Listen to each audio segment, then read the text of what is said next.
So, hey guys, good evening.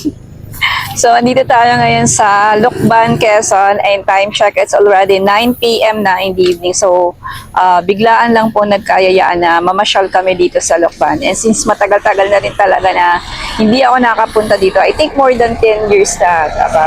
So, ayan, naglalakad na kami. And ang layo ng parking namin dito, guys. So, sobrang dami ng sasakyan. Ang dami ng nakapark dito, kaliwat kanan. So, ang layo pa talaga namin sa bayan.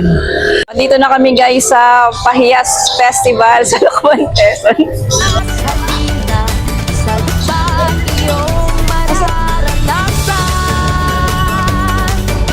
Insakto nga guys, habang naglalakad-lakad kami ay nakita nga namin tong higante. And isa nga ito sa trademark ng Lucban, Quezon. May 15 pa talaga ang start ng Pahiyas Festival, pero pumunta na kami ng gabi kasi ayaw namin makipagsiksikan dahil nga naman 'di ba, sobrang init talaga ng panahon. Hindi ko nga rin alam kung saan ako magpapapicture kasi sobrang dami talaga ng tao eh. And nakalimutan ko pa magdala ng tripod, so nahihirapan talaga ako lalo magpicture.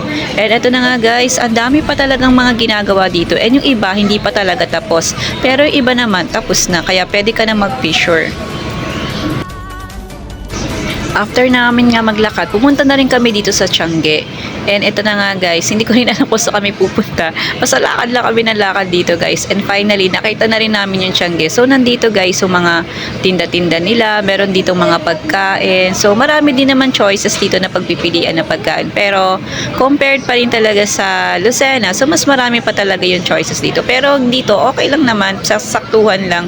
So, ayan, lakad-lakad lang kami guys kasi hindi ko talaga alam kung saan kami kakain. Kasi nga ang dami rin bumibili and mahaba rin yung pila. And finally, ito na talaga yung napili namin. So, kakain na kami dito ng shawarma. And dito nga namin napili kumain sa Sikfanla Food Hub. So, mga shawarma guys, yung mga tinda dito. And ito guys, umorder na nga kami. So, kasama ko nga rin pala dito yung mga pamangkin ko.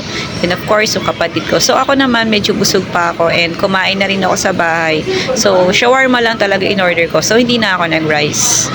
And eto na guys, the moment of truth, kain na tayo. So yung lasa naman niya guys, isaktuhan lang and medyo konti lang yung serving niya. Pero sakto lang din kung sakaling gutom ka. Pero syempre hindi talaga to yung mas, meron pa ako natikman dito na mas masarap. So saktuhan lang yun guys.